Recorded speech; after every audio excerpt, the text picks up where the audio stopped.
Hello everyone! With Halloween almost here, I thought I would show you how to make a little tote bag using a quilt block, and your kids could use this as a trick-or-treat bag. So the pattern that I'm using is actually from Fat Quarter Shop's Haunted Halloween Mystery Sew-Along that they did.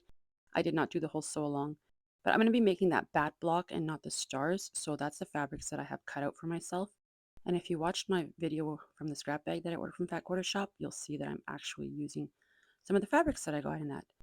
So according to the pattern, we need to take fabrics H and we're going to have to be drawing a line on the back of these. So we're going to draw a diagonal line from corner to corner on all of them.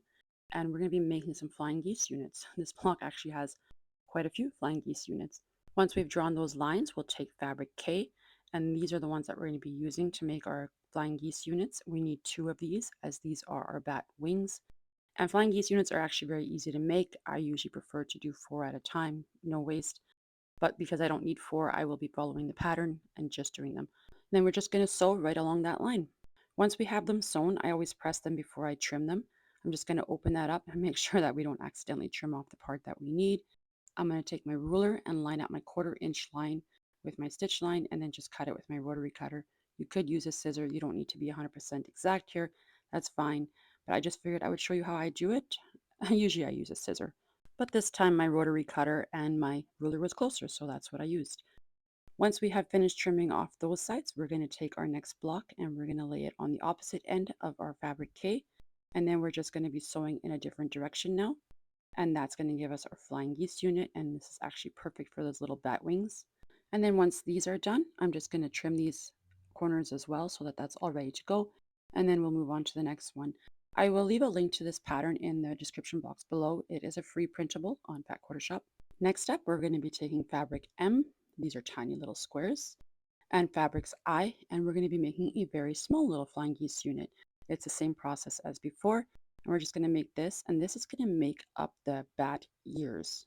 Let me know in the comments down below if you do any sewing for Halloween or if you decorate or do anything. I normally don't. All right, we have our teeny tiny little flying geese unit done, and as you can see, it's the exact opposite of the other ones for color placement, but this one is going to be our bat ears.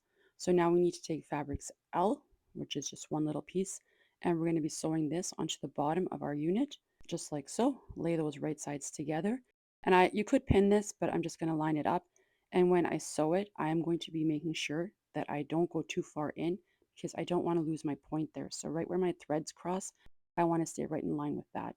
Then once we have those sewn together, we're just going to take our bat wings, our other flying geese units, and we're going to line it up like this, and we're going to sew those together side by side, and then that section of our block will be done.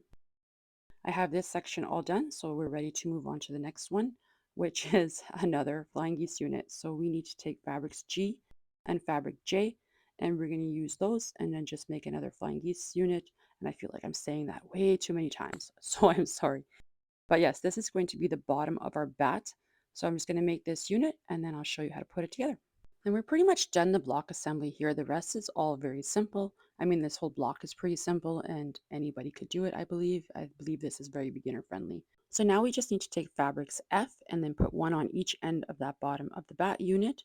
And then that section will be done. And then the last ones for this is fabrics E.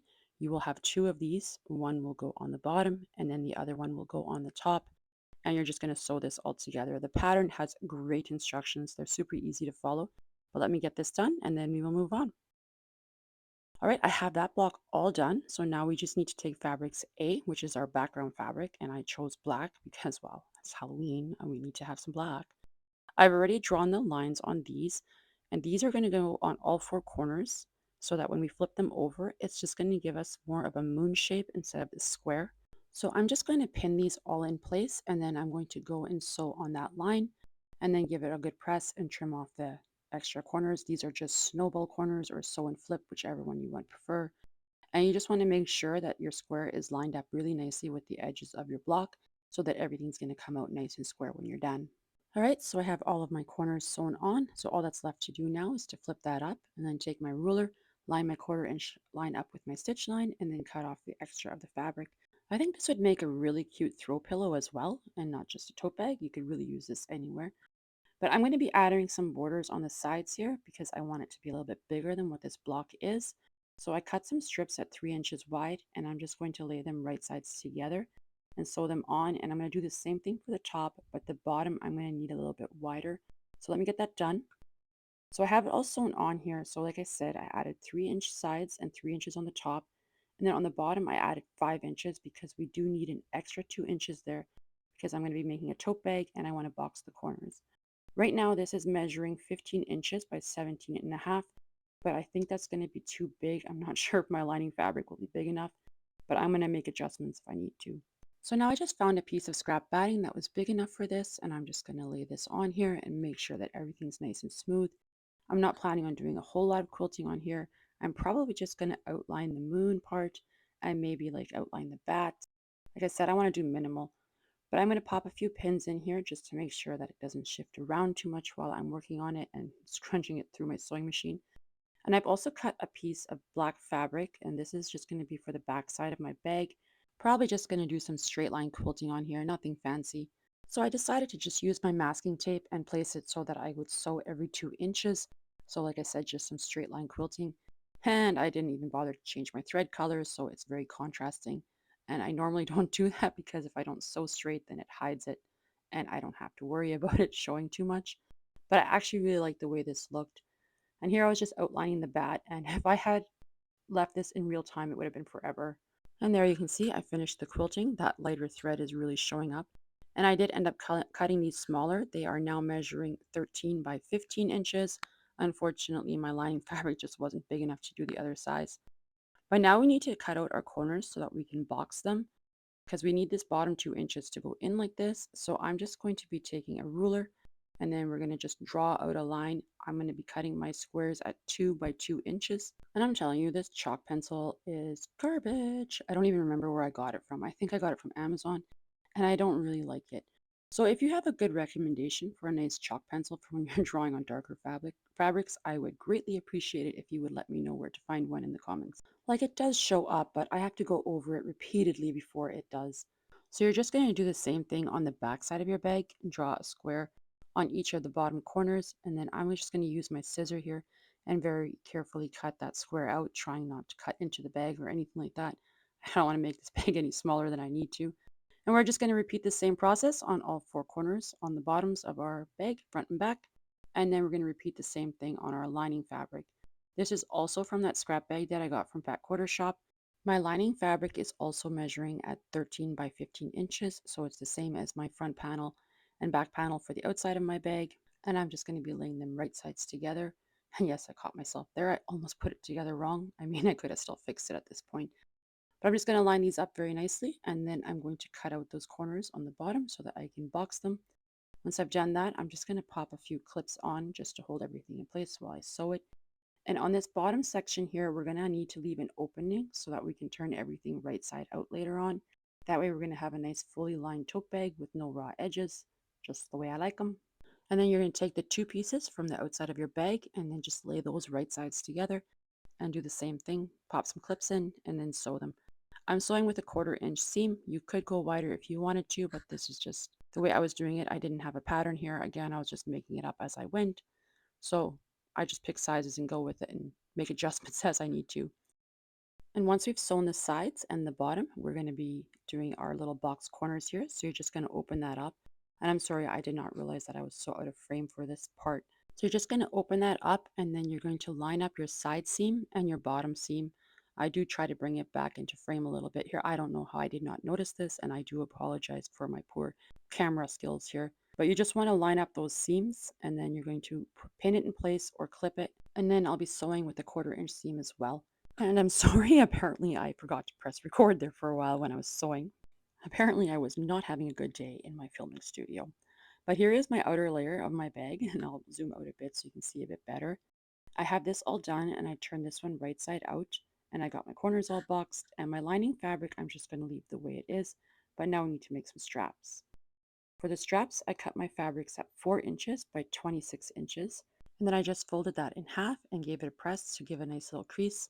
And then I opened it up and then I folded my edges in towards the center so that they would match up at that crease. Gave it a press and then folded in half again and pressed again. And this is just going to be my strap. You could put some interfacing in there, but I didn't. I figured this would be good enough. Instead of doing a solid black strap, I chose to use the same fabric as I used for my bat. And now we need to secure that strap. So I'm just going to top stitch it on both sides, about an eighth of an inch from the edge. And I use my lighter thread here again. And because I didn't have a pattern, I just kind of gonna figure out where I want the straps to go. So I just kind of laid it out. And once I found a position that I liked, I used my ruler to make sure that all of my pieces would be equally apart. So I did 1.5 inches from my side seam, and then I just used my wonder clips and I clipped them in place.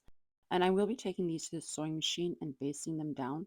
That way when I'm putting the lining on, it's not going to shift around and my straps aren't going to end up all crooked and wonky looking. So once we have our straps basted down, we are ready to start assembling this bag.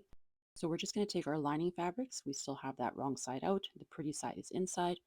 So we're just going to take our bag and we're going to shove it in there.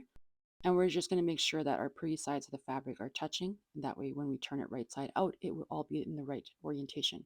So now we just need to make sure that we're lining up our side seams. So I'm just going to be opening up my seams, making sure that they're lined up, going to the other side and doing the same thing, and just putting some clips in there and holding it in place. And then I am ready to head over to the sewing machine and sew this together. And one thing that I like to do when I'm sewing something like this is I like to get my free arm out. This way I can just slide my bag over there and then I can just roll it underneath and I'm not struggling with anything. And I'm just sewing with a 1/4 inch seam allowance. I do have my walking foot on because this is a lot of layers, especially over those straps. And I am back stitching over those straps just to make sure that they will be nice and secure. And apparently I forgot to record another segment. I am so sorry for my many failures in this video. But you're just going to reach through the opening in the lining and then pull your outer layers through and then just shove the lining into the bag. And then you want to roll the seam. I use my fingers just to roll that seam down and make sure that everything's nice and even. And then we need to close up that opening there. And you could top stitch around the top of the bag if you wanted to. I opted not to. Again, I am very sorry for the things that I forgot to film or forgot to press record. I will definitely make an effort to do much better in my future videos, but I hope you still enjoyed this and found it helpful. Thank you so much for stopping by, and until next time.